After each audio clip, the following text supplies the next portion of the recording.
നമസ്കാരം. ലൂസ് ടോക്കിലേക്ക് സ്വാഗതം. നമസ്കാരം. ലൂസ് ടോക്കിലേക്ക് സ്വാഗതം. ഒരു ചെറിയ ഇടവേള ഇടയ്ക്ക് ലൂസ് ടോക്കിനെ വീണ്ടും സംഭവിച്ചിരിക്കുന്നു. ഇനി അത് ഇടവേളകളില്ലാതെ അങ്ങോട്ട് പോവുകയാണ്.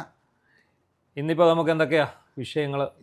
ഇന്നും ശരിക്കും പറഞ്ഞാൽ ഒരുപാട് വിഷയങ്ങൾ ചർച്ച ചെയ്യാനുണ്ടെങ്കിലും നമുക്ക് ആദ്യം ഒരു കാര്യം പരാമർശിക്കാതിരിക്കാൻ കഴിയില്ല. ഇന്ന് രാവിലെ നമ്മളെല്ലാവരും ഉറക്കമണിയിട്ടപ്പം വന്ന ഒരു വാർത്തയാണ് മണിയമ്പിള്ള രാജുവുമായി ബന്ധപ്പെട്ട്. സാധാരണ സിനിമാക്കാരെ ബന്ധപ്പെട്ട് വരുന്ന വാർത്തകളൊക്കെ തന്നെ വലിയ വാർത്താ പ്രാധാന്യം നേടാറുണ്ട്. അതിൻ്റെ അപകട വാർത്ത.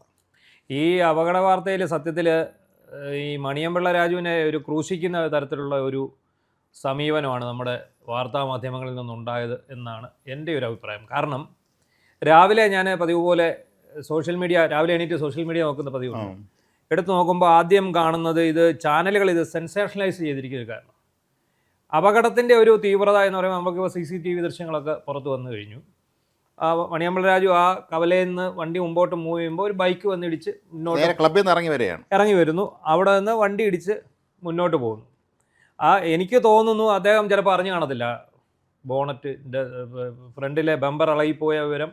ഇനി അഥവാ അറിഞ്ഞെങ്കിൽ പോലും അദ്ദേഹം അത് പെട്ടെന്ന് അവിടെ നിന്ന് പോവുകയാണ് ഉണ്ടായത്. അതിനെക്കുറിച്ച് അദ്ദേഹം തന്നെ വിശദീകരിക്കുന്നുണ്ട്. അല്ല, എന്തായാലും എനിക്ക് ഈ അപകടത്തെക്കുറിച്ച് പറയുമ്പോൾ ഇപ്പോൾ വിശാഖം പറഞ്ഞ പോലെ തന്നെ അപകടം ആർക്കും സംഭവിക്കാം. നമുക്കെല്ലാം വാഹനം സഞ്ചരിക്കുമ്പോൾ ഇത്തരം അപകടങ്ങളൊക്കെ പലപ്പോഴും സംഭവിക്കാറുള്ളതാണ്. പക്ഷേ അവിടെ അദ്ദേഹം ചെയ്ത ഒരു അബദ്ധം എന്ന് പറയുന്നത് അദ്ദേഹം വണ്ടി നിർത്താതെ പോയി എന്നുള്ളതാണ്. അദ്ദേഹത്തിൻ്റെ വണ്ടി എന്നല്ല, മറ്റാരെങ്കിലും വണ്ടി ഇടിച്ചാണ് പോലും ഈ ചെറുപ്പക്കാരുടെ വീണെങ്കിൽ ഒരു കലാകാരനാണ്, അദ്ദേഹം ഒരു പൊതുരംഗത്തേക്കുന്ന മനുഷ്യൻ. അദ്ദേഹത്തിൻ്റെ ഒരു കടമ കൂടിയാണ് മറ്റൊരു വാഹനം ഇടിച്ചെന്ന് വേണം ചെയ്യുന്നത്. അദ്ദേഹത്തിന് വന്ന് കാരണം ജനങ്ങളുടെ ഏറ്റവും പ്രിയപ്പെട്ട സിനിമാടനാണ് അദ്ദേഹം. എത്രയും പതിറ്റാണ്ടുള്ള മലയാള സിനിമ നിറഞ്ഞിരിക്കുന്ന ഒരാളാണ് അദ്ദേഹം മാത്രമല്ല പൊതുവിഷയങ്ങൾ അദ്ദേഹം എപ്പോഴും കമൻറ്റൊക്കെ ചെയ്യുന്ന ഇടപെടലൊക്കെ ചെയ്യുന്ന ഒരാളാണ്, കൃത്യമായ നിലപാട് വ്യക്തമാക്കുന്ന ഒരാളാണ്. അങ്ങനത്തെ ഒരാൾ ഞാൻ ഭയന്നുപോയി എന്ന് പറഞ്ഞത് ശരിക്കും പറഞ്ഞാൽ നമുക്ക് വിശ്വസിക്കാൻ ബുദ്ധിമുട്ടായി പോയത്. അല്ല, ഇപ്പോൾ നമ്മൾ സിനിമാടനാണെന്ന് പറഞ്ഞാലും അദ്ദേഹം ഒരു മനുഷ്യനാണ്. ഒരു മനുഷ്യനെ സംബന്ധിച്ചിടത്തോളം ഇപ്പം ഈ സിനിമാ നടൻ്റെ ഒരു സെലിബ്രിറ്റി എന്നുള്ള ഒരു സ്റ്റാറ്റസ് ഉണ്ടല്ലോ, ആ സ്റ്റാറ്റസ് തന്നെയാവാം അദ്ദേഹം ചിലപ്പോൾ ഭയന്നത്. കാരണം ഇപ്പം ഈ മാത്രമല്ല അദ്ദേഹം ഒരു വലിയ അസുഖത്തിൽ നിന്ന് വിമുക്തനായി വരുന്ന ഒരു സംഭവമാണ്. മാനസികമായിട്ടും ശാരീരികമായിട്ടുള്ള അവശതകൾ ഉണ്ടാകാം. അപ്പോൾ ആ ഒരു സാഹചര്യത്തിൽ അദ്ദേഹം അങ്ങനെ പോയി എന്ന് വേണമെങ്കിൽ പറയാം. എന്തായാലും അദ്ദേഹം വിശദീകരണം നൽകുന്നുണ്ടായിരുന്നല്ലോ അത് സംബന്ധിച്ച്. അദ്ദേഹം വിശദീകരിച്ചത് നല്ലതായി. അദ്ദേഹം പോലീസിന് മുന്നിൽ ഹാജരായിരിക്കുന്നു, അദ്ദേഹം വിശദീകരിച്ചതൊക്കെ കാര്യമായി. പക്ഷേ ഇത് വല്ലാത്ത ഇതിൻ്റെ ഒരു സമയക്രമമാണ് ഇതിൻ്റെ ഏറ്റവും വലിയ അബദ്ധമായത്. ഒരു സംശയത്തിന് ഇട നൽകി. അതാണ് സംശയത്തിന് ഇട. അന്നേ രാത്രി തന്നെ അദ്ദേഹത്തിന് അപ്പോൾ തന്നെ വേണമെങ്കിൽ നമുക്കറിയാമല്ലോ, ഈ ട്രിവാൻഡ്രം ക്ലബിനെ തൊട്ടടുത്താണ് പോലീസ് ഹെഡ്ക്വാർട്ടേഴ്സ്, DGP ഓഫീസ്. അതിൻ്റെ ഒരു അല്പം അങ്ങോട്ട് മുന്നോട്ട് പോയ മ്യൂസിയം പോലീസ് സ്റ്റേഷനായി. ക്ലബ്ബിൽ ആരെങ്കിലുമൊക്കെ അദ്ദേഹത്തെ സുഹൃത്തുക്കൾ അവരെ വിളിച്ച് വരുത്തിയിട്ട് ഇതുവരെ പെട്ടെന്ന് ഹോസ്പിറ്റലിൽ എത്തിക്കുക. അതിൻ്റെ അടുത്ത് ഒന്നുകൊണ്ട് ഹോസ്പിറ്റലുണ്ട് കേട്ടോ, അടിയന്തര ചികിത്സ കൊടുക്കാം, പോലീസിൽ ചെന്ന് പറയാം. അപ്പം നമ്മൾ ഒരു അപകടം പറ്റിയാൽ നമ്മൾ ചെയ്യേണ്ട നടപടിക്രമങ്ങൾ അദ്ദേഹം ഭയന്നു എന്നുള്ളത് ചിലപ്പോൾ ശരിയായിരിക്കാം. അല്ലെങ്കിൽ പോലും ഒരു പൗരൻ എന്നുള്ള നിലയിൽ നമ്മൾ അത് ചെയ്യണമായിരുന്നു. അത് അതിൻ്റെ ഭാഗത്തുള്ള ഒരു വീഴ്ച തന്നെയാണ്, നമുക്കത് നിഷേധിക്കാൻ കഴിയുകയില്ല. എൻ്റെ ഒരു സുഹൃത്തിനെ വിളിച്ചിട്ട് അദ്ദേഹത്തിന് ഇത് ഇഷ്ടപ്പെട്ടില്ല, ഈ മണിയമ്പിള്ള രാജുവിനെ ഇങ്ങനെ ക്രൂശിക്കുകയാണെന്നൊക്കെ പുള്ളി എൻ്റെ അടുത്തും കുറ്റം പറഞ്ഞു. എന്നിട്ട് അദ്ദേഹം പറഞ്ഞു, നടൻ വിജയ് ലക്ഷക്കണക്കിന് ആളിൽ അവിടെ വന്നിട്ട് അയാൾ ഓടി രക്ഷപ്പെട്ടില്ല, എന്നിട്ട് നിങ്ങൾ പിന്നെ രാജുവിനെ മാത്രം എന്തിനു ക്രൂശിക്കുന്നത് പുള്ളിൻ്റെ അടുത്ത് ചോദിച്ചു. അല്ലെ, മണിയമ്പിള്ള രാജുവിനെ സംബന്ധിച്ചിടത്തോളം ഞാൻ പറഞ്ഞല്ലോ അദ്ദേഹത്തിന്റെ ഒരു ശാരീരിക അവസ്ഥ അതൊരു ഘടകം. പക്ഷേ അദ്ദേഹം പിറ്റേന്ന് രാവിലെ തന്നെ ചെന്ന് ഹാജരായി. അപ്പോൾ അദ്ദേഹം ഹാജരായി കഴിഞ്ഞ് അദ്ദേഹം തനിക്ക് പറ്റിയ കാര്യങ്ങളൊക്കെ മാധ്യമങ്ങളോട് പറയുന്നു. ആ യുവാക്കളോട് അദ്ദേഹം മാപ്പ് പറയുന്നുണ്ട്. ഇനി ഇതാരുടെ ഭാഗത്താണ് തെറ്റ് പറ്റിയതെന്നുള്ളത് നമുക്കത് ജഡ്ജ് ചെയ്യാറായിട്ടില്ല. കാരണം ഇത് ഒരു സെക്കൻഡിന്റെ ഇതിൽ സംഭവിച്ച കാര്യമാണ്. അപ്പം ഈ വന്ന ബൈക്ക് യാത്രക്കാർ അമിത വേഗമായിരുന്നോ, അവർ കൊണ്ട് പെട്ടെന്ന് ഇദ്ദേഹം വണ്ടി എടുക്കുന്നത് ശ്രദ്ധിക്കാതെ എന്ന്. ഇനി അല്ലെങ്കിൽ ഞങ്ങൾക്ക് ഇതിന്റെ സൈഡിൽ കൂടി ഇങ്ങനെ അങ്ങ് പോകാം. ന്യൂജൻ പിള്ളേരല്ലേ, അതൊരു പോയിന്റാണ്. ഞാനും പല ശ്രദ്ധിക്കാറുള്ള കാര്യം. ഈ പുതിയ ന്യൂജൻ യുവാക്കൾ ഇപ്പോഴത്തെ പ്രത്യേകതരം ബൈക്ക് ഉണ്ടല്ലോ, അതിലൊക്കെ ഭയങ്കരമായ സ്പീഡിന് പാഞ്ഞു വരും നമ്മൾ പലപ്പോഴും കണ്ടിട്ടുണ്ട്. ഇന്നിപ്പോഴത്തെ ഈ സത്യത്തിൽ ഈ ഇത്രയും സെൻസേഷണൽ ആക്കേണ്ട ഒരു കാര്യം ഈ വാർത്തയ്ക്ക് ഉണ്ടായിരുന്നതായിട്ട് എനിക്ക് തോന്നുന്നില്ല. കാരണം പൊതുവെ വാർത്താ ദാരിദ്ര്യമുള്ള ഒരു ദിവസം ആയതുകൊണ്ട് ഒരു പക്ഷേ അവര് സെൻസേഷനിലാക്കി കൊണ്ടുപോയത് ഉച്ചവരെ അത് ഓടിപ്പോയി എന്നുള്ളതാണ്. അപ്പൊ ഈ ഉച്ചവരെ ഓടിപ്പോയി ആ സമയം അടുത്ത വാർത്ത വന്നപ്പോഴേക്കും അത് പോയി. മാത്രമല്ല അദ്ദേഹം എല്ലാ മാധ്യമങ്ങൾക്കും ഇന്റർവ്യൂ കൊടുത്തു, എല്ലാവരോടും അദ്ദേഹം കാര്യങ്ങൾ തുറന്നു പറഞ്ഞു. അദ്ദേഹം ചെയ്ത പ്രവൃത്തി അദ്ദേഹത്തിന്റെ അപ്പോഴത്തെ മാനസികാവസ്ഥ കൊണ്ടാണെന്ന് പറഞ്ഞു. അപ്പൊ അത്രയും വിശദീകരിച്ച ഒരു മനുഷ്യനെ പിന്നെ നമ്മൾ ക്രൂശിച്ചിട്ട് ഒരു കാര്യമില്ലെന്നാണ് എൻ്റെ ഒരു അഭിപ്രായം. തീർച്ചയായും അതിൻ്റെ ആരോഗ്യ പ്രശ്നം നമ്മളൊരു വലിയ ഘടകമായിട്ട് നിൽക്കണം. കാരണം ഇത്തരത്തിലുള്ള അസുഖം വന്നു കഴിയുമ്പോൾ നമ്മൾ ആരായാലും മാനസിക തളരും, ഒരു സത്യമാണ്. അപ്പോൾ എന്തായാലും അദ്ദേഹത്തിന് അത് ചെയ്യാമായിരുന്നു എന്ന് മാത്രമേ പറയുന്നുള്ളൂ. കാരണം അദ്ദേഹത്തിന് തീർത്തും ഞാൻ കുറ്റമൊന്നും പറയുന്നില്ല. അദ്ദേഹത്തിന് ഇത് മാത്രമല്ല, നാളെ എല്ലാവർക്കും ഇതൊരു പാഠമാണ്. പൊതുരംഗത്തുള്ളവർക്ക് ഒക്കെ തന്നെ ഇത് വലിയൊരു പഠനം. ഒരു ചെറിയൊരു ഉദാഹരണം പറഞ്ഞുതരാം. കുറേ വർഷങ്ങൾക്ക് മുമ്പ് ഞാൻ ഈ ഇന്ദിരാഭവൻ്റെ മുന്നിൽ കൂടെ വഴി ഇങ്ങനെ നടന്നു വരുമ്പോൾ ഒരു ഓട്ടോ വരുന്നു. ആ ഓട്ടോ വല്ലാതെ ഇങ്ങനെ വെട്ടിത്തിരിച്ച് വന്നിട്ട് ഒരു നല്ല പ്രായമുള്ളൊരു മനുഷ്യനെ തട്ടിയിട്ടു. നല്ല പ്രായമുള്ള മനുഷ്യൻ തട്ടിയിട്ടിട്ട് ഈ മനുഷ്യൻ അങ്ങ് വീണ് പോയി. അപ്പോൾ ഞാൻ ഓടിച്ചെന്ന് അയാളെ പിടിച്ചെണീപ്പിക്കുന്ന അതിൻ്റെ ആ തിരക്കിനിടയിൽ ഈ ഓട്ടോ ഡ്രൈവർ ഓടി വരുന്നു. ഈ മനുഷ്യനെ ഇങ്ങനെ പൊക്കിയെടുക്കുകയാണ് ഇയാൾ. സ്നേഹം കൊണ്ടല്ല, ആശ കൊണ്ടുപോകാനല്ല, കയ്യേറ്റം ചെയ്യാനാണ്. ശരിക്കും പറഞ്ഞല്ല, ഈ ഡ്രൈവറിൻ്റെ ഭാഗത്താണ്. അപ്പോൾ അവിടെ നോക്കിയപ്പോൾ റോഡിൽ ഒരു വിജനമായ ഉച്ചയ്ക്ക് കണ്ടാണ്. ഞാൻ മാത്രമേ ഉള്ളൂ. ഞാൻ ഇടപെടുന്നതിന് മുമ്പ് തന്നെ ഞാൻ എന്നെ അത്ഭുതപ്പെടുത്തിക്കൊണ്ട് ഇന്ദിരാഭവൻ്റെ മുറ്റത്തേക്കായിരുന്നു ജി കാർത്തികേയൻ. അദ്ദേഹം MLA ആണ്, മന്ത്രിയല്ല. അദ്ദേഹം പെട്ടെന്ന് അദ്ദേഹം ഓടിങ്ങി വന്നു. ഓടുന്ന ഓട്ടോക്കാരൻ്റെ കാര്യം അദ്ദേഹം കയ്യിലങ്ങ് പിടിച്ചിട്ട് പറഞ്ഞു വൃത്തി കാണിക്കണമെന്ന് ചോദിച്ചു. അപ്പോൾ അദ്ദേഹം അത് കണ്ടുകൊണ്ട് നിൽക്കുകയായിരുന്നു അവിടെ. ഞാൻ അത് ശ്രദ്ധിച്ചില്ലായിരുന്നു. അദ്ദേഹം പറഞ്ഞ് ഇയാളെ ഇപ്പം തന്നെ ശാസ്ത്രങ്ങൾ ആശുപത്രിയിൽ അവിടെ കൊണ്ട് എത്തിക്കണം. ഇയാൾക്ക് അപ്പോൾ അയാൾ പറഞ്ഞ എൻ്റെ കുഴപ്പമില്ല സാറേ എന്ന് പറയുന്നുണ്ടെങ്കിലും പുള്ളി അങ്ങനെയല്ല, അത് ചെക്ക് ചെയ്യണം. കാരണം ഒരു വണ്ടി തട്ടി വീണതാണ്. മാത്രമല്ല ഈ ഓട്ടോ ഡ്രൈവർ ഇയാളെ കൊണ്ട് കൈകാര്യം ചെയ്യുമെന്ന് അറിയാൻ പറ്റില്ല. അവിടെ നിന്ന് അദ്ദേഹത്തിൻ്റെ ഒരു പാർട്ടി പ്രവർത്തനമായിരിക്കും. ഒരാളെ വിളിച്ചിട്ട് നീയും കൂടെ ഈ ഓട്ടോയിൽ തന്നെ പോകണമെന്ന് പറഞ്ഞ് കേട്ടിട്ട്. അപ്പോൾ അതൊരു സത്യത്തിൽ എനിക്ക് ജി കാർത്തികേയൻ എന്നുള്ള ആ ഒരു പൊതുപ്രവർത്തനം ഭയങ്കര ബഹുമാനം തോന്നി. അതിൽ ഇടപെട്ട് കൃത്യമായിട്ട് ആ സമയത്ത്. അതാണ് അതിപ്പം ഈ പറയുന്ന നമ്മളിപ്പം പറഞ്ഞു വന്ന മണിയമ്പിള്ള രാജു എന്ന് പറയുന്ന അദ്ദേഹത്തിൻ്റെ ഒരു കാര്യത്തിൽ സ്വാഭാവികമായിട്ടും അദ്ദേഹത്തോട് നമുക്ക് എനിക്കൊന്ന് ക്ഷമിക്കാവുന്നതേ ഉള്ളൂ. കാരണം ആ കുഞ്ഞുങ്ങളാണെങ്കിലും ആ കുട്ടികൾക്കാണെങ്കിലും വലിയ കുഴപ്പമില്ല എന്ന് തോന്നുന്നു. അതെ, നമ്മൾ ഉദ്ദേശിച്ച പോലെ അപകടകരാവസ്ഥ അവർക്കില്ലെന്ന് തോന്നുന്നു. പക്ഷേ ഈ രാവിലത്തെ ആ ഒരു സെൻസേഷൻ ടെസ്റ്റിന്റെ ഭാഗമായിട്ടുള്ള റിപ്പോർട്ടുകളൊക്കെ കണ്ടു കഴിഞ്ഞ സമയത്ത് മണിയമ്പിള്ള രാജു എന്തോ വലിയ ഒരു മഹാപാതകം ചെയ്തു. ഇതൊരു സാധാരണ ആക്സിഡന്റ് മാത്രമാണ്. അല്ലാതെ അതിനകത്ത് ഒരേ ഒരു പ്രശ്നം വന്നത് ഇടിച്ച ഒരാൾ മണിയമ്പിള്ള രാജു ആണെന്നുള്ളതും അദ്ദേഹം അവിടുന്ന് വണ്ടി എടുത്ത് പോയി എന്നുള്ളതും മാത്രമാണ് അതിനകത്തുള്ള ഒരു പ്രശ്നം. അത് പക്ഷെ ഒരിക്കലും ഇങ്ങനെ ഒരു സെൻസേഷണലിസത്തിന്റെ ഒരു ആവശ്യമില്ല. അപ്പോൾ നമ്മൾ ശ്രദ്ധിക്കേണ്ട കാര്യം, ഇന്ന് വണ്ടി ഓടിക്കുന്ന സെലിബ്രിറ്റി അല്ലാത്തൊരു ശ്രദ്ധിക്കേണ്ട കാര്യം, ഇത്തരം റോഡിലിറങ്ങുമ്പോൾ നമ്മൾ വളരെ സൂക്ഷിക്കേണ്ടിയിരിക്കുന്നു. കാരണം അത് അങ്ങനെ ഒരു സന്ദേശം എന്തായാലും മണിയമ്പിള്ള രാജുവിന് നൽകാൻ സാധിച്ചു. കാരണം എന്താണെന്നറിയോ, ഒരിക്കലും വാഹനം ഇടിച്ചിട്ട് നിങ്ങൾ ഓടിപ്പോക്കളയരുത്. നിങ്ങൾ അതിൽ നിങ്ങൾ എന്ത് വാഹനം ആവണമെങ്കിലും അപകടത്തിൽപ്പെട്ടാൽ നിങ്ങൾ അവിടെ നിൽക്കുക. അതിനകത്ത് ബാക്കി വരുന്ന എന്തായാലും ഈ വാഹനങ്ങൾക്കെല്ലാം ഇൻഷുറൻസും മറ്റു കാര്യങ്ങളും ഉണ്ട്. പിന്നെ ആഡംബര വാഹനമാണ്. അതന്നെ മണിയമ്പിള്ള രാജുവിൻ്റെ അദ്ദേഹം ജനിച്ചു വളർന്ന നാടാണ്. ആ നാട്ടിൽ അദ്ദേഹം ഈ നാട്ടുകാരനാണ്. മണിയമ്പിള്ള രാജുവാണ് ഈ വാഹനത്തിലുണ്ട്. അദ്ദേഹം ചാടി പുറത്തിറങ്ങി വരെ രക്ഷിക്കാൻ വന്നാൽ ആളുകൾ അദ്ദേഹത്തെ അപ്രീഷിയേറ്റ് ചെയ്യുള്ളൂ. അല്ല ഒരു കാരണവശാലും. മാത്രമല്ല ഈ കുട്ടികളെ അവരെ കൊണ്ട് പരിശോധിക്കാൻ, അവരുടെ ഭാഗത്ത് എന്തെങ്കിലും പ്രശ്നമുണ്ടെന്നൊക്കെ മനസ്സിലാക്കാൻ അങ്ങനെ ഒരു പരിശോധന സഹായിക്കുമായിരുന്നു. ആ ഓട്ടെ എന്തായാലും ഇപ്പോൾ അദ്ദേഹത്തിന് എന്തായാലും ആ ഉച്ചയായപ്പോൾ അതിൻ്റെ പോയി. അല്ല എന്നാലും അതൊരു പേഴ്സൺ അദ്ദേഹത്തിന് വ്യക്തിപരമായ വലിയ മാനസിക ആ വാർത്ത റീപ്ലേസ് ചെയ്ത് വന്നത് കേരളം മുഴുവൻ നടക്കുന്ന ഒരു വാർത്തയില്ല.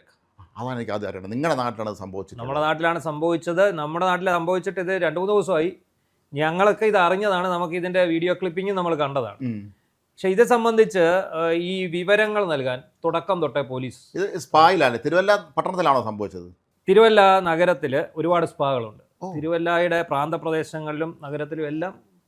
തിരുവല്ലയിലാണ് ഏറ്റവും അധികം ആശുപത്രി ഉള്ളതെന്ന് കേട്ടിട്ട്. അതുപോലെ തന്നെ ഇപ്പോൾ ഈ സ്പായുടെ ഒരു കുത്തൊഴുക്കാണ്. എനിക്ക് തോന്നുന്നു നമ്മുടെ ഈ മെട്രോ സിറ്റികളിൽ ഏറ്റവും കൂടുതലുള്ള ഒരു സംഭവമാണ്. ഇപ്പൊ എല്ലായിടത്തും ബോർഡ് പോസ്റ്റ് ഒട്ടിച്ചിട്ട് സ്പാകളുടെ.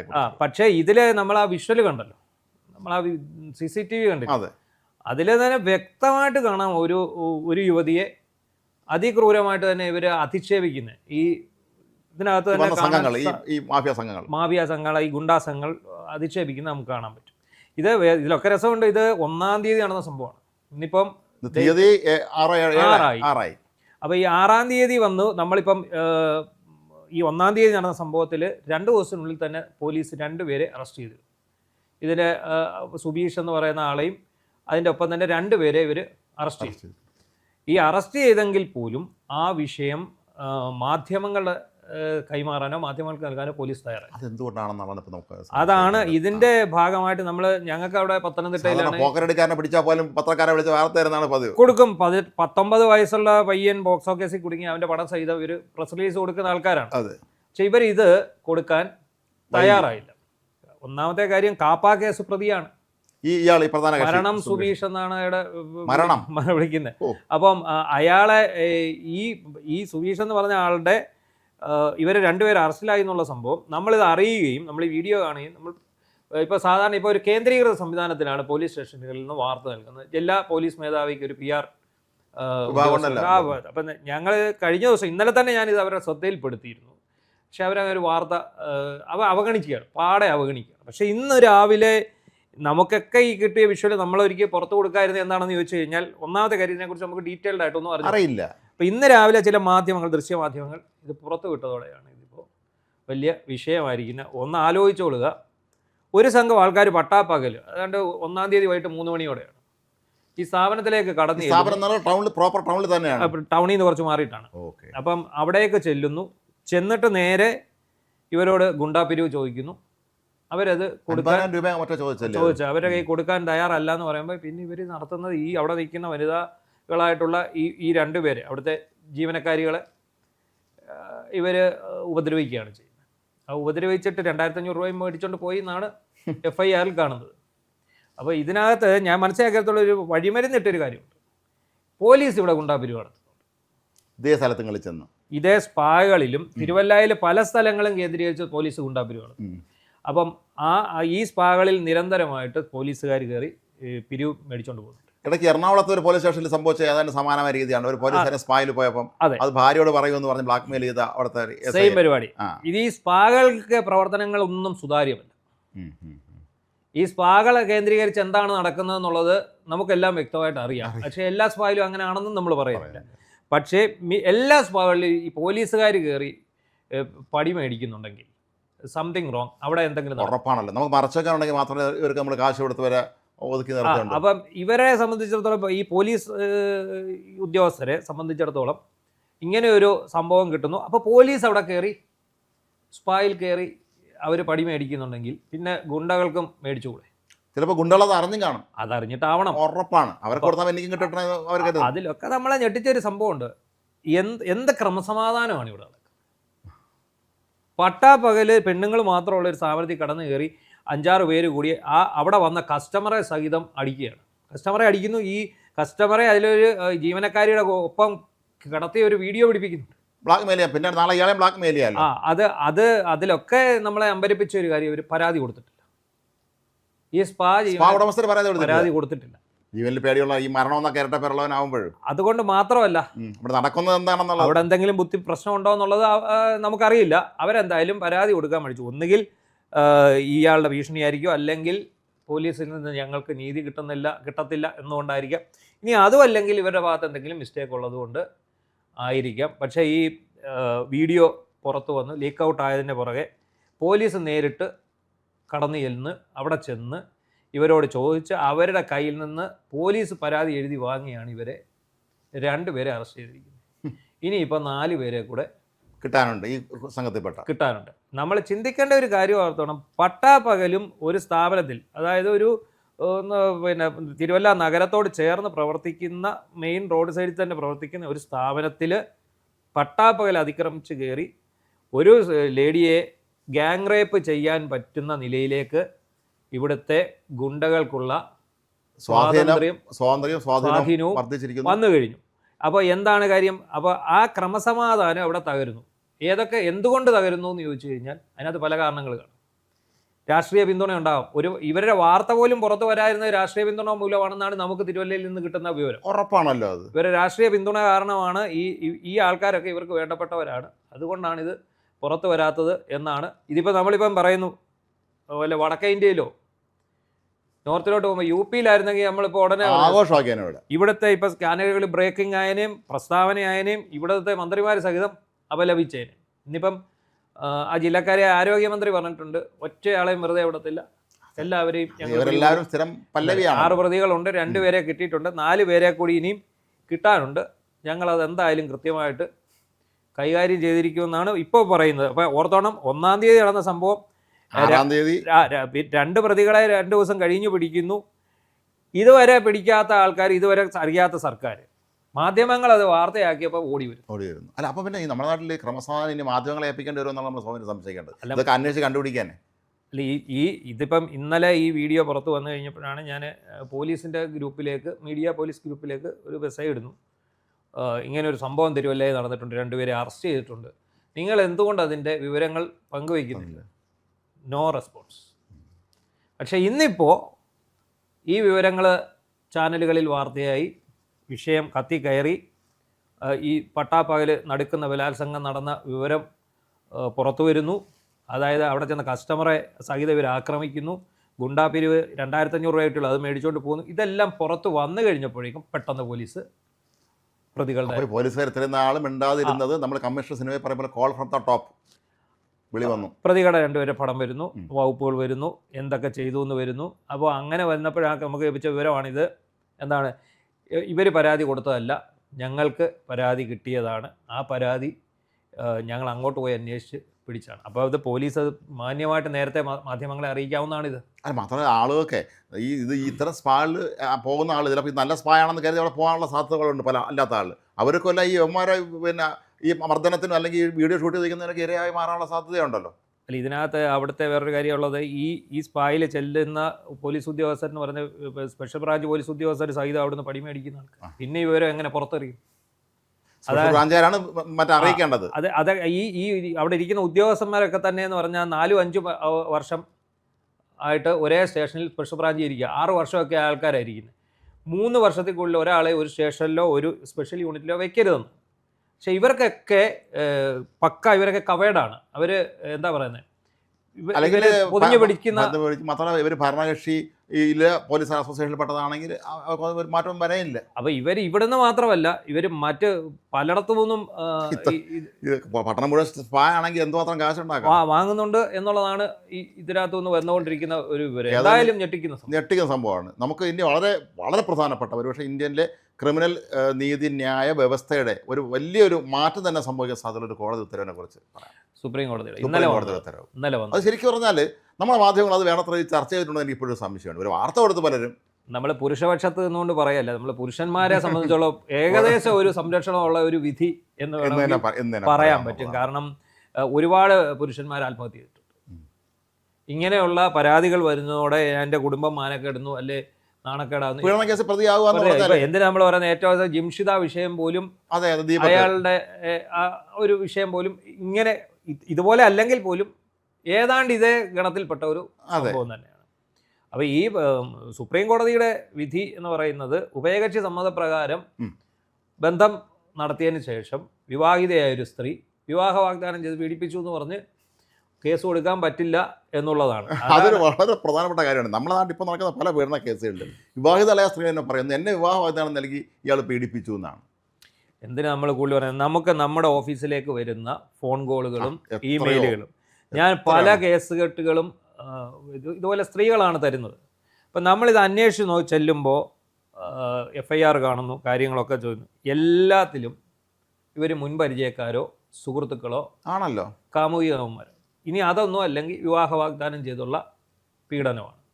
അപ്പോൾ ഈ പറയുന്ന ഈ പീഡനം, അപ്പോൾ നമ്മളിത് കാണുമ്പോഴേ നമ്മൾ അവരോട് പറയും ഇത് ഞങ്ങൾക്ക് കൊടുക്കാൻ സാധിക്കില്ല.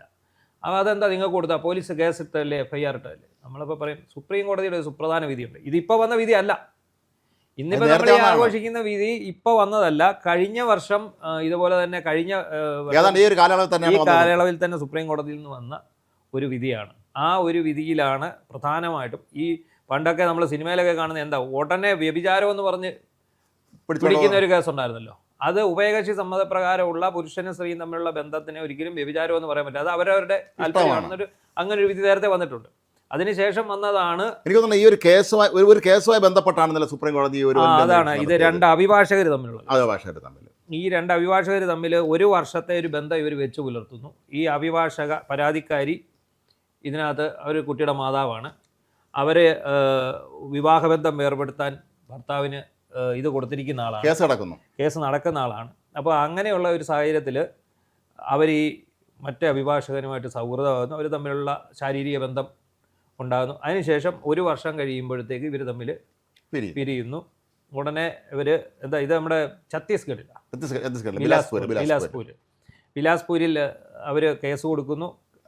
ഹൈക്കോടതി അപ്പോഴേ അത് ക്വാഷ് ചെയ്ത് വിടുകയാണെന്ന് ഇയാളെ ഈ കേസ് നിലനിൽക്കത്തില്ല എന്ന് പറഞ്ഞ് വിടുന്നു. അവരപ്പോൾ വീണ്ടും ഹയർ കോടതിയിൽ പോവുകയാണ്, സുപ്രീം കോടതിയിൽ പോകുന്നു. അപ്പോൾ സുപ്രീം കോടതി ഇന്ന് നടത്തിയ ആ നിരീക്ഷണങ്ങൾ എല്ലാം കൃത്യമായിട്ടുള്ള സുപ്രീം കോടതി നടത്തിയ നിരീക്ഷണങ്ങൾ വളരെ പ്രധാനപ്പെട്ടതായിട്ട് എനിക്ക് തോന്നുന്ന ഒരു കാര്യം സുപ്രീം കോടതി പറഞ്ഞത് പീഡനവും ഇത്തരത്തിലുള്ള ഈ ഒരു സൗഹൃദത്തിൻ്റെ പേരിലുള്ള ലൈംഗിക ബന്ധവും അതിനെ വേർതിരിവോടുകൂടി തന്നെ കാണണമെന്നാണ്. അപ്പം ഈ പിന്നെ സുപ്രീം കോടതി പറഞ്ഞ ഈ ബലാത്സംഗത്തിനൊരു നിർവചനം കൊടുത്തു. അതാണ് അതെ അത് സുപ്രീം കോടതി പറഞ്ഞ ഉഭയകക്ഷി ബന്ധം ഒരിക്കലും ബലാത്സംഗമാകുന്നില്ല. നിങ്ങൾ ഉഭയകക്ഷി ബന്ധപ്രകാരം തുടരുകയും പെട്ടെന്ന് അതെങ്ങനെ ഒരു ക്രിമിനൽ നടപടിയാകുകയും ചെയ്യുന്നു എന്നാണ് കോടതി ചോദിച്ചിരിക്കുന്നത്. അപ്പം സ്വമേധയാ പോയതാണ്. അത് പെട്ടെന്ന് പിരിയുമ്പോൾ വേറൊരു തലത്തിലേക്ക് എനിക്ക് തോന്നുന്നു അതൊരു പുതിയ ട്രെൻഡാണെന്ന് തോന്നുന്നു. ഇപ്പോൾ ഇത്തരത്തിൽ ബന്ധത്തിൽ ഉഭയകക്ഷി സമ്മതപ്രകാരം ബന്ധപ്പെടുകയും പിന്നീട് ഇഷ്യൂ ആവുമെന്ന് അറിയുമ്പോൾ മുൻകൂട്ടി കണ്ട് സ്ത്രീ ഒന്ന് പരാതി കൊടുത്താൽ മതി, എന്നെ റേപ്പ് ചെയ്തെന്നുള്ള. ഇത് പറയുമ്പോൾ നമ്മൾ കഴിഞ്ഞ ദിവസം ഹൈക്കോടതി പറഞ്ഞ ഒരു പോക്സോ കേസിൻ്റെ ഒരു വിധി വന്നായിരുന്നു ഹൈക്കോടതി. 2 ചെറുപ്പക്കാർ പിള്ളേരാണ്, പ്രായപൂർത്തി അതിനു മുമ്പ് പോക്സോയാണ്. അപ്പോൾ ഹൈക്കോടതി ആ പോക്സോ കേസിലെ പ്രതിയെ വെറുതെ വിട്ടു. വെറുതെ വിടാനുള്ള കാരണം ഇയാൾ പീഡിപ്പിച്ച പെൺകുട്ടിയെ വിവാഹം കഴിച്ചു കുഞ്ഞുങ്ങളും ഒക്കെ ആയിട്ട് അയാൾ ജീവിക്കുകയാണ്. ഇനി ആ കേസ് കൊണ്ട് മുന്നോട്ട് പോയിട്ട് കാര്യമില്ല എന്ന് പറഞ്ഞിട്ട്, അതായത് കോടതി പ്രായോഗികമായൊരു നടപടി. അപ്പോൾ അതിന് ചുമ്മാ അങ്ങ് എടുക്കാൻ പറ്റത്തില്ലല്ലോ. സമാനമായ വിധികൾ വേറെ കോടതികളിൽ നിന്ന് വന്നിട്ടുണ്ട് ഇതേപോലെയുള്ള കേസുകളിൽ. അത് ഇങ്ങനത്തെ പിന്നെ പീഡിപ്പിക്കപ്പെട്ട സ്ത്രീകളെ കല്യാണം കഴിച്ച നമ്മളിപ്പോൾ നമുക്കറിയാം ഏറ്റവും കൂടുതൽ നമ്മുടെ കേരളത്തിൽ ദുരുപയോഗം ചെയ്യപ്പെടുന്ന വകുപ്പാണ് പോക്സോ. എന്തും പോക്സോയാണ്.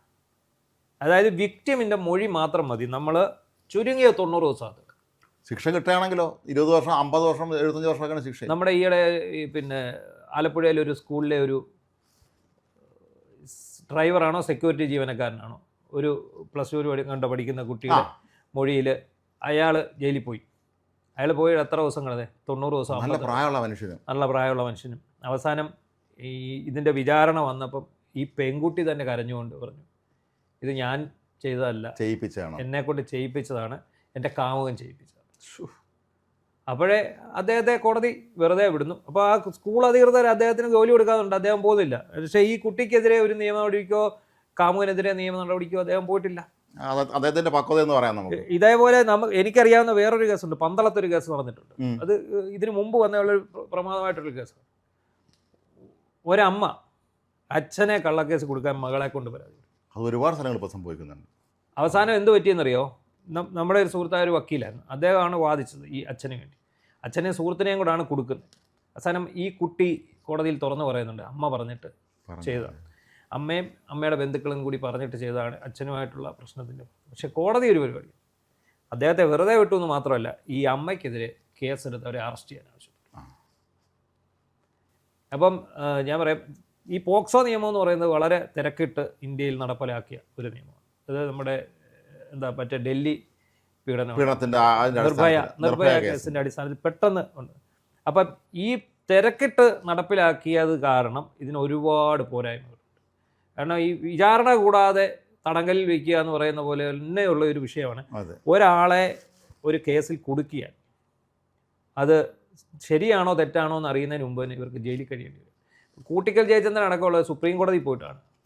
നമുക്ക് ഒരു കാര്യം ഓർക്കണം, നമ്മൾ സുപ്രീം കോടതി പോകണമെങ്കിൽ അത്രയും കാശ് മുടക്കേണ്ടി വരും. നമ്മൾ ഡൽഹി പോകണം, വലിയ ഫീസുള്ള വക്കീലിനെ കണ്ടുപിടിക്കണം. അങ്ങനെ ഇപ്പോൾ എത്രയോ പേര് ജയിലിൽ കിടപ്പണമെന്നറിയാം. അവർക്ക് ജാമ്യം കിട്ടാനുള്ള അവസരമുണ്ട്, പക്ഷേ ജാമ്യത്തിൽ എടുക്കാൻ പോലും പറ്റാത്ത രീതിയിൽ കിടക്കുന്നുണ്ട്. അത് കോടതി ചെലവ്, വക്കീൽ ഫീസ് എല്ലാം കൊടുക്കണ്ടേ? അങ്ങനെ ദുരുപയോഗം ചെയ്തുകൊണ്ടിരുന്ന ഒരു നിയമമാണ് ഈ ഉഭയകക്ഷി സമ്മതപ്രകാരമുള്ള ബന്ധത്തിന് ശേഷമുള്ള ഈ റേപ്പിൽ എല്ലാം അറസ്റ്റ് ചെയ്യപ്പെട്ട ഒരുപാട് പേര് റിമാൻഡിൽ പോയിട്ടുണ്ട്. റിമാൻഡിൽ പോകുന്നതിനേക്കാൾ ഉപരി പീഡനക്കേസിൽ ഇയാളെന്ന് പറഞ്ഞ് പത്രത്തിൽ വാർത്ത വരുന്നു, അയാളുടെ കുടുംബം തകരുന്നു, ഇതെല്ലാം കുടുംബം തകരുകയാണ്, എല്ലാവരും കുടുംബം തകരുകയാണ്. അപ്പോൾ അങ്ങനെ വന്നിട്ടുള്ള കേസുകെട്ടുകൾക്ക് ഒരു വലിയ, അതായത് കപട അതിജീവിതമാർക്കുള്ള അതാണ് അതിൻ്റെ വാക്ക്, ഒരു തിരിച്ചടി. കപട അതിജീവിതം, ഇവരെ നമുക്ക് അതിജീവിതം എന്നൊന്നും പറയാൻ കഴിയുകയില്ല. അതെ, ഇപ്പം തന്നെ നമുക്കറിയാം, നമ്മൾ ആദ്യം തൊട്ടേ ഫോളോ ചെയ്യുന്ന വിഷയമാണ് രാഹുൽ മാങ്കൂട്ടത്തിൻ്റെ വിഷയം. അപ്പോൾ നമ്മൾ അന്ന് തൊട്ടേ പറയുന്നുണ്ട്, നിയമപരമായിട്ട് അയാളുടെ ഭാഗത്ത് മിസ്റ്റേക്ക് ഒന്നുമില്ല, ധാർമ്മികപരമായിട്ടുള്ള മിസ്റ്റേക്ക് അയാളുടെ ഭാഗത്തുള്ളൂ. അയാളൊരു ജനപ്രതി എന്നുള്ള നിലയിൽ, അയാൾ വളർന്നു വരുന്നൊരു യുവ നേതാവ് എന്നുള്ള നിലയിൽ, ഇന്ത്യയിലെ തന്നെ ഏറ്റവും വലിയ രാഷ്ട്രീയ പാർട്ടിയുടെ യൂത്ത് വിങ്ങിൻ്റെ സംസ്ഥാന പ്രസിഡന്റ് എന്നുള്ള നിലയിൽ അയാളുടെ ചില ധാർമ്മികതകൾ, ജനപ്രതി കൂടി എം എൽ എയും കൂടിയാണ്. ആ ധാർമ്മികതയ്ക്ക് അപ്പുറത്തേക്ക് അയാൾ വഴിവിട്ട് സഞ്ചരിച്ചിട്ടുള്ളത് വളരെ തെറ്റായ നടപടിയാണ്. അതിനെ നമുക്ക് ഒരിക്കലും ന്യായീകരിക്കാം. അയാൾ നിഷേധിച്ചിട്ടില്ല, അയാൾ ഉഭയസമ്മത പ്രകാരമാണെന്ന് പറഞ്ഞിട്ടുണ്ട്. പക്ഷേ അതിൻ്റെ പേരിൽ അയാളെ കൊടുക്കാൻ വേണ്ടി വന്ന് ചേർന്ന് കയറിയിട്ടുള്ള കേസുകൾ, അതായത് സർക്കാർ സ്പോൺസേഡ് കേസുകൾ എന്ന് പറയാം ആണല്ലോ. കാരണം ഈ പറയുന്ന അതിജീവിതകളെല്ലാവരും ചേർന്ന് അവരുടെ പ്രയാസങ്ങൾ മൊത്തം മാധ്യമങ്ങൾ വഴിയാണ്. അവരെ ചുറ്റും നിൽക്കുന്ന ആളുകളുണ്ട്. അവരാദ്യം ഇത് മാധ്യമങ്ങൾ വഴി വിട്ടതിന് ശേഷമാണ് പോലീസ് കേസെടുത്തത്. നമുക്കറിയാം, ആദ്യത്തെ അതിജീവിതയുടെ കേസറിയാമല്ലോ. ആദ്യം അതിജീവിത പരാതി കൊടുക്കാൻ തയ്യാറല്ല, പിന്നെ മുഖ്യമന്ത്രിയുടെ ഓഫീസിൽ പോയി. എന്നിട്ട് ഇവിടുന്ന് ക്രൈംബ്രാഞ്ചിനെ പ്രത്യേക സെല്ലിനെ സ്വമേധയാ സർക്കാർ രൂപീകരിച്ച് പരാതി കൊടുപ്പിക്കാനെ കൊണ്ട് അവരുടെ അടുത്ത് പറഞ്ഞു വിടുക. അവരപ്പോഴും പരാതിക്ക് പോകുന്നു. രണ്ടാമതാണ് പരാതി പോകുന്നത്. അതുപോലെ തന്നെയാണ് ഈ രണ്ടാമത്തെ കേസ് എന്ന് പറയുന്നതിന് ഊരും പേരും ഇല്ലാത്ത കേസാണ്. അതെ, അതും സെയിം ഒരു ഇമെയിൽ വന്നാണ്. അതും സെയിം പരിപാടിയാണ്. മൂന്നാമത്തേതും ഏതാണ്ട് ഇതുപോലൊക്കെ തന്നെയാണ്. പക്ഷെ ഇതിനെ പുറകിലുള്ള ഒരു സംഘടിത ഒരു ഗൂഢാലോചനയുണ്ട്. ഈ എന്തൊക്കെ രീതിയിൽ ഇവർ കൊണ്ടുവന്നോ, എന്തൊക്കെ കെട്ടിപ്പൊക്കിക്കൊണ്ടുവന്നോ, അത് ഈ കോടതികൾ എന്താ പറഞ്ഞത്, ജാമ്യം കൊടുത്തുകൊണ്ടും മുൻകൂർ ജാമ്യം കൊടുത്തുകൊണ്ടും കോടതികൾ പറഞ്ഞത് ഇത് അയാൾ അവിവാഹിതനാണ്. അതെ, അയാളുടെ അടുത്ത് വന്ന 2 കേസുകളും വിവാഹിതരായിട്ടുള്ള സ്ത്രീകളാണ്. അവരെ ഒരിക്കലും വിവാഹ വാഗ്ദാനം അല്ല പീഡിപ്പിക്കാൻ കഴിയില്ല എന്നുള്ളതാണ് അവർ പറഞ്ഞത്. അപ്പം ഏതാണ്ട് ഇതേ അവസ്ഥയിലാണ് ഇപ്പോൾ ഈ പറഞ്ഞ ഇന്നത്തെ ബിലാസ്പൂർ കേസിനകത്ത് സുപ്രീം കോടതിയുടെ വിധി. ഇത് ലോ ഓഫ് ദ ലാൻഡ് ആണല്ലോ സുപ്രീം കോടതി പറയുമ്പോൾ. ശരിക്കും പറഞ്ഞാൽ ഇത് നമ്മുടെ നാട്ടിൽ ഒരുപാട് പേർ, പുരുഷന്മാർക്ക് സത്യം പറഞ്ഞാൽ ഇതൊരു ആശ്വാസകരമായ വിധിയായി മാറും എന്നുള്ള കാര്യം ഉറപ്പാണ്. ഇതിൻ്റെ ഒരു ആഫ്റ്റർ എഫക്റ്റ് ഞാൻ പറയാം. 1 കൊല്ലം മുമ്പ് ഈ വിധി വന്നു എന്ന് ഞാൻ പറഞ്ഞു. അതെ, അതിനുശേഷം വന്ന ഇതുപോലുള്ള പല പരാതികളിലും പോലീസ് കേസെടുത്തിട്ടില്ല. അപ്പം നമ്മുടെ അവിടെ ഇങ്ങനെ കുറേ പരാതികൾ വന്നപ്പോൾ ഞാൻ ഇവിടുത്തെ SHOമാരെയൊക്കെ വിളിച്ച് ചോദിക്കുമ്പോൾ അവർ പറയുന്നുണ്ട്, ഞങ്ങൾക്ക് ഈ കേസ് എടുക്കാൻ പറ്റത്തില്ല, ഞങ്ങളോട് SP പ്രത്യേകം പറഞ്ഞിട്ടുണ്ട്, ഞങ്ങൾക്ക് നിർദ്ദേശമുണ്ട്, DGPയുടെ നിർദ്ദേശമാണ്. അതായത് ഇതിൻ്റെ ശരി തെറ്റോ ന്യായാന്യായങ്ങളോ പ്രാഥമികമായിട്ട് അന്വേഷിക്കാതെയും നന്നായിട്ട് അന്വേഷിക്കാതെ FIR ഇടാൻ പാടില്ല. ഇത് പലപ്പോഴും സംഭവിക്കാൻ നേരെ തിരിച്ചാണ്, കേട്ടാവാതെ കേൾക്കാത്ത FIR ഇടും. പക്ഷേ ആ പറയുന്നവരും രാഷ്ട്രീയ സമ്മർദ്ദമുള്ള കേസുകളിൽ അവർ കയറി FIR ഇടുന്നുണ്ട്. ബാക്കിയുള്ള അല്ലാത്ത കേസുകളിലാണ് ഇത് ഇടാത്തത്. അപ്പം ചില കേസുകളിൽ എന്ത് ചെയ്യുന്നറിയോ, പരാതി കിട്ടി എത്ര ദിവസമായാലും അവർ FIR ഇടും. അവർ വായിച്ചു നോക്കുമ്പോഴേ അവർക്ക് മനസ്സിലാവും. അതിൽ ഈ അതിജീവിതമാർക്കൊപ്പം നിന്ന് ഈ മുദ്രാവാക്യം വിളിക്കുന്ന ആളുകൾ അവർ സെലക്റ്റീവ് പ്രതികരണക്കാരാണ്. അതെ, അവരെല്ലാവരും പീഡിപ്പിച്ചാലൊന്നും അവർ അറിയില്ല. സ്വന്തം അവർക്ക് വേണ്ടപ്പെട്ട ആൾ പീഡിപ്പിച്ചാൽ അവരെ കൂടെ നീ കുഴപ്പമില്ല. തങ്ങൾക്ക് ഇഷ്ടമില്ലാത്തത് ചെയ്താൽ മാത്രമേ ഈ പ്രശ്നമുള്ളൂ. പോലീസിനും പേടിയുണ്ടെന്നറിയോ, ഈ പറയുന്ന സുപ്രീം കോടതിയും നമ്മുടെ കീഴ്ക്കോടതികളും ഒക്കെ ഇങ്ങനെ ഇപ്പോൾ ജാമ്യം കൊടുത്ത് വിടുന്ന ഒരു സാഹചര്യത്തിൽ ഇതുപോലെ നിരന്തരം കേസുമായിട്ട് ചെന്നാൽ കോടതി എടുത്തിട്ട് കൊടുക്കും, ഉറപ്പായിട്ടും എടുത്തിട്ട് കൊടുത്തുവിടും. മാത്രമല്ല കർശനമായിട്ട് അവർ പറയും ശല്യ വ്യവഹാരി അങ്ങനെ എന്തോ ഒരു വാക്കുകൊണ്ട് ഉപയോഗിക്കായിരുന്നു നിരന്തരം ഇങ്ങനെ അവർ കൊണ്ടുവരുമ്പോൾ. അപ്പോൾ അങ്ങനെ വരുന്ന സ്ഥിതിക്ക് ഈ പറയുന്ന ഈ സുപ്രീം കോടതി വിധി വന്നതുകൊണ്ട് തന്നെ ഈ പരാതിയിൽ FIR വീഴത്തില്ലെന്നും വിശദമായ അന്വേഷണം നടക്കുമെന്നും വരുന്നതോടെ ഒരുപാട് അതിജീവിതമാരുടെ എണ്ണത്തിൽ കുറവ് വരും. മാത്രമല്ല ഈ സ്വന്തമായി ഭർത്താവ് ഉള്ള സമയത്ത് തന്നെ വിവാഹമോചനത്തിന് മുമ്പാണെങ്കിൽ വിവാഹമോചനത്തിന് മുമ്പ് അവർ കുടുംബം ജീവിക്കും. അതേസമയം വിവാഹമോചന നടപടിക്രമങ്ങൾ പൂർത്തിയാക്കുന്ന സമയത്ത് പോലും ആ നടപടി പൂർത്തിയായില്ലെങ്കിൽ ഇത്തരം ബന്ധങ്ങൾക്ക് പോയാൽ അപകടമാവും എന്നുള്ള സ്ത്രീകളും ബോധവതികളായിരിക്കണം. അപ്പം ഇതിനകത്ത് എങ്ങനെയും പുരുഷനെ കൊടുക്കാമെന്നുള്ള ആ ഒരു സമീപനം, ആ ഒരു രീതി അത് മാറി അതിൻ്റെ ഒരു പൊളിച്ചെടുത്താണ് കോടതി നടക്കുന്നത്. എന്തായാലും ശരി, ഇത് ഇന്ത്യൻ നീതിന്യായ വ്യവസ്ഥയിൽ തന്നെ വലിയൊരു മാറ്റത്തിന് വഴിവെക്കും എന്ന് തന്നെ നമുക്ക് പ്രതീക്ഷിക്കാം. കാരണം പൊതുവെ പണ്ടൊരു സിനിമ പറയുമ്പോൾ ആണെങ്കിൽ ചോദിക്കാനും പറഞ്ഞാൽ ആരും ഇല്ലല്ലോ എന്ന് പണ്ട് പറയുമായിരുന്നത് പോലെ ഇപ്പം ശരിക്കും രാഹുൽ ഈശ്വറിനെ പോലുള്ള ആൾക്കാർക്കൊക്കെ ഒരു വലിയ ഊർജ്ജം നൽകുന്ന ഒരു വിധിയാണ് കമ്മീഷൻ രൂപീകരിക്കണമെന്നൊക്കെ പറഞ്ഞ ആളുകളെ സംബന്ധിച്ചിടത്തോളം സത്യമാണത്. അപ്പോൾ ഏതായാലും നമുക്ക് ഈ കോടതി വിധി ഇത് വളരെ നല്ലൊരു തീരുമാനമാണ്. നേരത്തെ ഉണ്ടാകുകയാണെങ്കിൽ പോലും ഒരു കേസിൻ്റെ വന്നപ്പോൾ നമ്മളാരുടെ ഇക്കാര്യം അറിഞ്ഞിരിക്കുന്നത്. ഏതായാലും നമുക്ക് കാത്തിരുന്ന് കാണാം ഇതിൻ്റെ ഭാവിയിൽ എങ്ങനെ ആയിരിക്കും, ഇതിൻ്റെ നമ്മുടെ സമൂഹത്തെ ഇതെങ്ങനെ സ്വാധീനിക്കുക എന്നുള്ളത്. നമസ്കാരം.